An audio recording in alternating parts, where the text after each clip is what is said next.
Hi అండి. అందరికీ నమస్కారం. అందరూ బాగున్నారా? మనము లాస్ట్ వీడియోస్లో చాలా హెల్త్కి సంబంధించి చాలా సెషన్స్ చేయడం జరిగింది. ఈ వీడియో మెయిన్ పర్పస్ వచ్చేసి కొలెస్ట్రాల్ మీద ఒక అవేర్నెస్ క్రియేట్ చేయాలి పీపుల్లో అనేది ఈ సెషన్ యొక్క మెయిన్ ఉద్దేశం. ఈ వీడియో నేను చేయడం కూడా దానికోసమే. కాబట్టి ఇంకో విషయం, మీరు ఈ సెషన్స్ని, ఈ వీడియోస్ని కంప్లీట్గా చూడండి. దానివల్ల మీరు చాలా హెల్త్ పరంగా చాలా అవేర్నెస్ తీసుకుంటారు. ఇంకా మా యొక్క వీడియోస్కి మీ యొక్క లవ్ అండ్ సపోర్ట్ లైక్స్ రూపంలో, కామెంట్స్ రూపంలో మీ యొక్క సజెషన్స్ ఖచ్చితంగా తెలియజేయండి. ఇక లేట్ చేయకుండా ఈ వీడియో స్టార్ట్ చేద్దాం. ఈ వీడియో కొలెస్ట్రాల్కి సంబంధించి కంప్లీట్ గైడ్గా ఉంటుంది. మనకు చాలా వరకు మనలో ఒక అవేర్నెస్ అయితే తప్పకుండా ఉంది. అదేమంటే హార్ట్ అటాక్స్ కానీ, లేదంటే మనకు బ్రెయిన్ స్ట్రోక్స్ కానీ, ఇలాంటి డేంజరస్ ప్రాబ్లమ్స్, హెల్త్ ఛాలెంజెస్ ఎందువల్ల వస్తాయి అంటే మెయిన్గా కొలెస్ట్రాల్ అని చాలా వరకు అందరికీ కూడా తెలుసు. కాబట్టి ఈ వీడియోలో దాని గురించి ఇన్ డెప్త్లో మనం తెలుసుకోబోతున్నాం.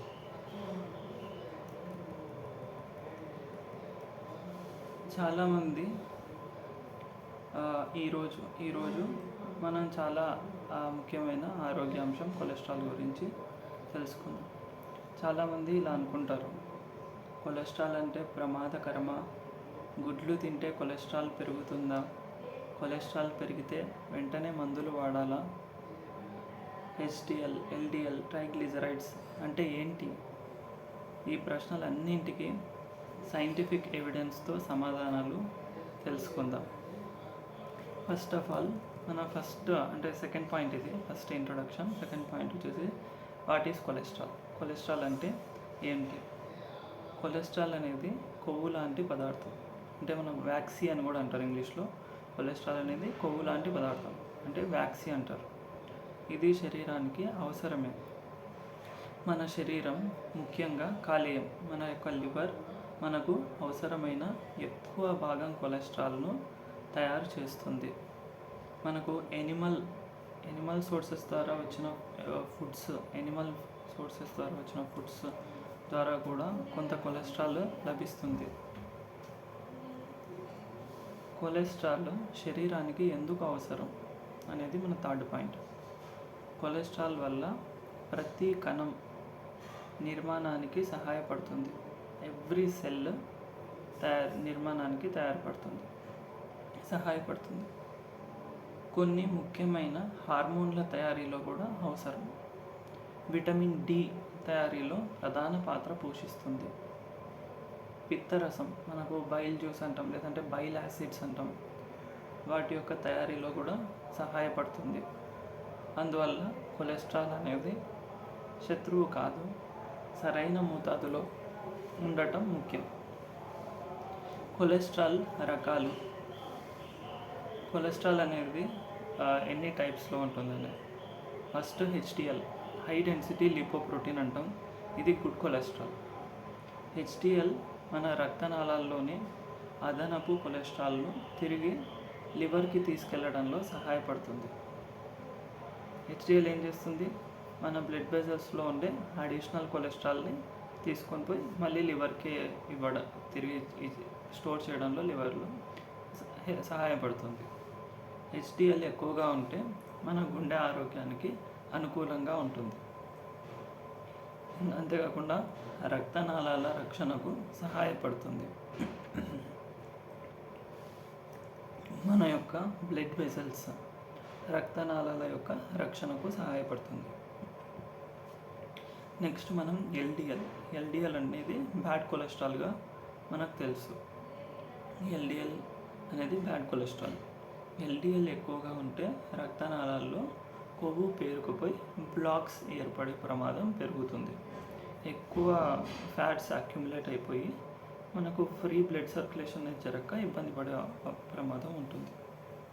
దీనివల్ల heart attack, stroke, peripheral artery disease వంటి సమస్యల ప్రమాదం పెరుగుతుంది. ఇంకోటి ఉంది బిఎల్డిఎల్. ప్రధానంగా ట్రైగ్లిజరైడ్స్ను శరీరంలో రవాణా చేస్తుంది. మనకు ట్రైగ్లిజరైడ్స్ యొక్క ట్రాన్స్పోర్టేషన్ కోసం ఈ VLDL అనే కొలెస్ట్రాల్ సపోర్ట్ అవుతుంది. నెక్స్ట్ ట్రైగ్లిజరైడ్స్ ఇవి కూడా రక్తంలోని ఒక రకమైన కొవ్వు. ఎక్కువ క్యాలరీలు తీసుకున్నప్పుడు శరీరం వాటిని ట్రైగ్లిజరైడ్స్ రూపంలో నిల్వ చేయవచ్చు. మోర్ క్యాలరీస్ ఇంటేక్ ఎప్పుడైతే చేస్తామో అప్పుడు మన శరీరం తీసుకున్న క్యాలరీస్ని ట్రైగ్లిజరైడ్స్ రూపంలో మన బాడీలో స్టోర్ చేస్తుంది ఇన్ లివర్లో. నెక్స్ట్ మనం ఈ కొలెస్ట్రాల్ని టెస్ట్ అని అంటాం. కొలెస్ట్రాల్కి సంబంధించి ఒక టెస్ట్ ఉంది, లిపిడ్ ప్రొఫైల్ టెస్ట్ అని. సాధారణంగా ఈ టెస్ట్లో చూసే అంశాలు ఏమంటే టోటల్ కొలెస్ట్రాల్ ఎంత ఉంది, ఇంకా HDL, LDL, ట్రైగ్లిజరైడ్స్, కొన్నిసార్లు నాన్ HDL కొలెస్ట్రాల్, ఇవన్నీ కూడా ఈ టెస్ట్ ద్వారా తెలుసుకోవడం జరుగుతుంది. వైద్యుడు అవసరమైతే ఇతర పరీక్షలు కూడా సూచించవచ్చు. ఓకేనా. డాక్టర్స్ ఇంకా ఇదొక్కటే కాకుండా ఇంకా వేరే టెస్టులు కూడా సజెస్ట్ చేసే అవకాశం ఉంది. నెక్స్ట్ 6th పాయింట్ వచ్చేసి సాధారణ అంటే నార్మల్ వాల్యూస్ అంటాం కదా. ఎప్పుడైతే లిపిడ్ ప్రొఫైల్ టెస్ట్ చేయించుకుంటామో అప్పుడు మనకు నార్మల్గా ఏ వాల్యూస్ ఉండొచ్చు, అంటే ఏ రేంజ్లో ఉండొచ్చు అనేది ఇప్పుడు చూద్దాం. టోటల్ కొలెస్ట్రాల్ అనేది less then 200 milligrams per decilitre ఉండొచ్చు. ఇది సాధారణంగా అనుకూలంగా పరిగణిస్తారు. Less than 200 milligrams per decilitre. ఇప్పుడు LDL అనేది less than 100 milligrams per decilitre. ఇది చాలామందికి మంచి లక్ష్యం. అధిక ప్రమాదం ఉన్న వారికి ఇంకా తక్కువ లక్ష్యాలు ఉండవచ్చు. ఓకేనా. LDL అనేది less than 100 milligrams per decilitre అనేది normal value. Next HDL, high density lipoprotein అనేది పురుషులకి greater than or equal to 40 milligrams per decilitre. అదే ఫీమేల్స్కి greater than or equal to 50 milligrams per decilitre ఉండాలి. ఓకేనా. నార్మల్ రేంజ్ అది. Male అయితే greater than or equal to 40 milligrams per DL, అదే female అయితే greater than or equal to 50 milligrams per decilitre. Next triglycerides అనేవి less than 150 milligrams per decilitre. ఇది normal అంటే సాధారణంగా అనుకూలంగా పరిగణిస్తారు ఈ వాల్యూస్, ఈ రేంజ్. నెక్స్ట్ 7th పాయింట్ వచ్చేసి కొలెస్ట్రాల్ మన బాడీలో ఎందుకు పెరుగుతుంది. ఫస్ట్ ఏమంటే సంతృప్త కొవ్వులు అంటే సాచురేటెడ్ ఫ్యాట్స్ ఎక్కువగా తీసుకోవడం ద్వారా కొలెస్ట్రాల్ పెరుగుతుంది. సంతృప్త కొవ్వులు సాచురేటెడ్ ఫ్యాట్స్ తీసుకోవడం ద్వారా కొలెస్ట్రాల్ పెరుగుతుంది.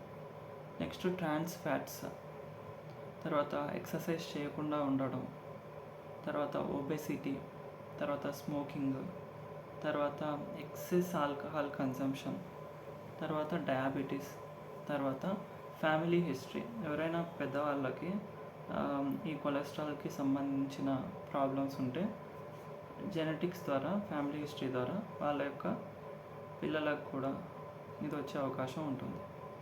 తర్వాత ఏజ్ ఎక్కువ పెరగడం వల్ల, వయసు పెరగడం వల్ల కూడా కొందరికి కొలెస్ట్రాల్కి సంబంధించి ప్రాబ్లమ్స్ రావచ్చు. నెక్స్ట్ మనము సిమ్టమ్స్ గురించి చూద్దాం. ఓకేనా. 8th పాయింట్ వచ్చేసి లక్షణాలు ఉంటాయా, ఏమైనా సిమ్టమ్స్ మనకు తెలుస్తాయా అంటే అధిక కొలెస్ట్రాల్కు చాలా సందర్భాల్లో ఎలాంటి లక్షణాలు ఉండవు. మనకు మెనీ కేసెస్లో కూడా సిమ్టమ్స్ అనేవి ఏవి కూడా కనిపించవు. అందుకే దీన్ని సైలెంట్ ప్రాబ్లం అని కూడా అంటారు. తెలుసుకోవడానికి లిపిడ్ ప్రొఫైల్ టెస్ట్ చేయించుకోవాలి. లిపిడ్ ప్రొఫైల్ టెస్ట్ ఇది ఒక బ్లడ్ టెస్ట్. ఓకేనా. బ్లడ్ టెస్ట్ శాంప్లింగ్ ద్వారా మనం మన యొక్క కొలెస్ట్రాల్ వాల్యూస్ని తెలుసుకోవచ్చు. నెక్స్ట్ ప్రమాదాలు, ఈ కొలెస్ట్రాల్ వల్ల కలిగే ప్రమాదాలు. చాలా కాలం పాటు LDL ఎక్కువగా ఉంటే atherosclerosis, heart attack, brain strokes, peripheral artery disease వంటి సమస్యల ప్రమాదం పెరుగుతుంది. నెక్స్ట్ 10th పాయింట్ కొలెస్ట్రాల్ తగ్గించేందుకు ఆహారం. ఎక్కువగా తినాల్సినవి మరియు లిమిట్లో తినాల్సినవి ఇప్పుడు చూద్దాం. ఎక్కువగా తినాల్సినవి ఆకుకూరలు, బ్రోకోలీ, యాపిల్, నారింజ, పప్పులు, ఓట్స్, బ్రౌన్ రైస్, బాదం, అక్రోట్లు, ఫ్లాక్స్ సీడ్స్, చేపలు తినేవారికి. నెక్స్ట్ లిమిట్గా తీసుకోవాల్సినవి deep fried foods, fast food, bakery foods, processed meat, ఇంకా అధిక చక్కెర ఉండే స్వీట్స్. తర్వాత లైఫ్ స్టైల్ చేంజెస్ గురించి 11th point. Life style changes వారానికి కనీసం 150 నిమిషాలు ఫిజికల్ యాక్టివిటీ చేయడం అనేది చాలా important. Intense exercise 150 minutes per week. తర్వాత హెల్దీ వెయిట్ అనేది మెయింటైన్ చేయడం చాలా ఇంపార్టెంట్. హెల్దీ బాడీ వెయిట్ చాలా ఇంపార్టెంట్. తర్వాత స్మోకింగ్ అనేది అవాయిడ్ చేయాలి. తర్వాత 7 to 9 అవర్స్ ప్రాపర్గా నిద్రపోతున్నారో లేదో చూడండి. ఓకేనా? 7 to 9 అవర్స్ ఆఫ్ స్లీప్ కావాలి. తర్వాత మనకు డయాబెటీస్ కానీ బీపీ కానీ ఉంటే అవి కంట్రోల్లో ఉంచండి. ఓకేనా? కంట్రోల్లో ఉంచడానికి ప్రయత్నించండి. డయాబెటీస్, బీపీ ఉంటే కంట్రోల్లో ఉంచడానికి ట్రై చేయండి. నెక్స్ట్ కొలెస్ట్రాల్ గురించి ఉండే మిత్స్ అండ్ ఫ్యాక్ట్స్ కొన్ని చూద్దాం. కొలెస్ట్రాల్ ఫస్ట్ మిత్ అంటే కొలెస్ట్రాల్ అంతా చెడ్డది. కానీ ఫ్యాక్ట్ ఏమంటే మనకు HDL అనేది శరీరానికి యూస్ అవుతుంది. ఎందుకంటే మన రక్తనాళాల్లో ఎక్సెస్ కొలెస్ట్రాల్ ఉంటే దాన్ని తీసుకొని మళ్ళీ లివర్కి ఇస్తుంది. కాబట్టి ఫ్లోర్ని క్లీన్ చేస్తే ఎంత శుభ్రంగా ఉంటుందో అదేవిధంగా మన యొక్క బ్లడ్ వెజల్స్ అన్నీ కూడా చాలా ప్రాపర్ ఫ్లో జరగడానికి కూడా HDL ఉపయోగపడుతుంది. కాబట్టి HDL అనేది శరీరానికి ఉపయోగపడుతుంది. నెక్స్ట్ మిత్ 2, సన్నగా ఉన్నవారికి కొలెస్ట్రాల్ రాదు అనేది మిత్ 2. ఫ్యాక్ట్ ఏమంటే సన్నగా ఉన్నవారికి కూడా కొలెస్ట్రాల్ రావచ్చు. నెక్స్ట్ మిత్ 3, లక్షణాలు లేకపోతే పరీక్ష అవసరం లేదు అని అనుకుంటారు. కానీ ఇందాకే మనం డిస్కస్ చేసినాము, ఈ కొలెస్ట్రాల్కి సంబంధించి చాలా వరకు కూడా ఎలాంటి లక్షణాలు కూడా కనిపించవు. అధిక కొలెస్ట్రాల్కు సాధారణంగా లక్షణాలు ఉండవు. నెక్స్ట్ మిత్ 4, మందులు మొదలు పెడితే జీవితాంతం తప్పనిసరిగా తీసుకోవాలి. ఫ్యాక్ట్ ఏమంటే ఇది వ్యక్తిగత ప్రమాదం, పరీక్షల ఫలితాలు మరియు డాక్టర్ యొక్క అడ్వైస్పై ఆధారపడి ఉంటుంది. నెక్స్ట్ కొలెస్ట్రాల్ని మనం కంట్రోల్లో ఉంచుకోవడానికి ఒక 20 చిట్కాలు చూద్దాం. ఫస్ట్ పాయింట్ ఏమంటే ఓట్స్ తినండి, పండ్లు ఎక్కువగా తినండి, కూరగాయలు ఎక్కువగా తీసుకోండి. 4వది పప్పులు చేర్చండి మీ డైట్లోకి. 5వది నట్స్ లిమిటెడ్గా తీసుకోండి. తర్వాత ఫ్లాక్స్ సీడ్స్ వాడండి. డీప్ ఫ్రైడ్ ఫుడ్స్ అనేవి తగ్గించండి. తర్వాత ట్రాన్స్ ఫ్యాట్స్ని అవాయిడ్ చేయండి. హోల్ గ్రెయిన్స్ను ఎంచుకోండి. ప్రతిరోజు నడవండి. వారానికి కనీసం 150 మినిట్స్ ఎక్సర్సైజ్ చేయండి. బరువు నియంత్రించండి. అంటే వెయిట్ మెయింటెనెన్స్ అనేది చాలా ఇంపార్టెంట్. తర్వాత స్మోకింగ్ అనేది మానేయండి. ఇంకా ఆల్కహాల్ని వీలైతే అవాయిడ్ చేయండి, లేదంటే లిమిట్ చేయండి. ఇంకా ఒత్తిడిని తగ్గించండి. మంచిగా నిద్రపోండి. ఇంకా ఏమైనా ఫుడ్ ఐటమ్స్ తీసుకుంటారు కదా, లేబుల్స్ చూసి ఆహారాన్ని కొనండి. డాక్టర్ సూచించిన మందులు క్రమం తప్పకుండా వాడండి. లిపిడ్ ప్రొఫైల్ను అవసరమైనప్పుడు పరీక్ష చేయించుకోండి. మనకు కొలెస్ట్రాల్ టెస్ట్ ఎల్పిటి అంటాం కదా, లిపిడ్ ప్రొఫైల్ టెస్ట్. మీకు అవసరమైనప్పుడు తప్పకుండా ఈ పరీక్ష చేయించుకోండి. వైద్యుడి సలహా లేకుండా మందులు ఆపకండి. నెక్స్ట్ మనం మెయిన్గా గుర్తుంచుకోవాల్సినవి, కొలెస్ట్రాల్ అనేది శరీరానికి అవసరమైన పదార్థం. సమస్య కొలెస్ట్రాల్ ఎక్కువగా ఉన్నప్పుడు లేదా దాని యొక్క సమతుల్యత దెబ్బతిన్నప్పుడు వస్తుంది. సరైన ఆహారం, వ్యాయామం, ఆరోగ్యకరమైన బరువు మరియు అవసరమైనప్పుడు వైద్య చికిత్సతో కొలెస్ట్రాల్ను నియంత్రించవచ్చు. నేను ఇప్పుడు మిమ్మల్ని ఇంత టాపిక్ చెప్పాను కదా, మిమ్మల్ని ఒక ఫ్యూ క్వశ్చన్స్ అడుగుతాను. మీరు కామెంట్స్లో తెలియజేయండి మీ యొక్క ఆన్సర్, ఓకేనా? మీరు ఎప్పుడైనా సరే లిపిడ్ ప్రొఫైల్ టెస్ట్ అనేది చేయించుకున్నారా? ఇది ఫస్ట్ క్వశ్చన్. తర్వాత మీ యొక్క HDL, LDL, ట్రైగ్లిజరైడ్స్ వాల్యూస్ మీకు తెలుసా? థర్డ్ క్వశ్చన్, కొలెస్ట్రాల్ గురించి మీరు నమ్ముతున్న ఒక మిత్ అనే దాని గురించి కామెంట్లో చెప్పండి. ఇవ్వండి 3 క్వశ్చన్స్. మీరు కామెంట్స్లో మీ యొక్క ఆన్సర్స్ని తప్పకుండా నాకు తెలియజేయండి. మా వీడియోస్ కనుక మీకు నచ్చినట్లయితే మా ఛానల్ని తప్పకుండా సబ్స్క్రైబ్ చేసుకోండి.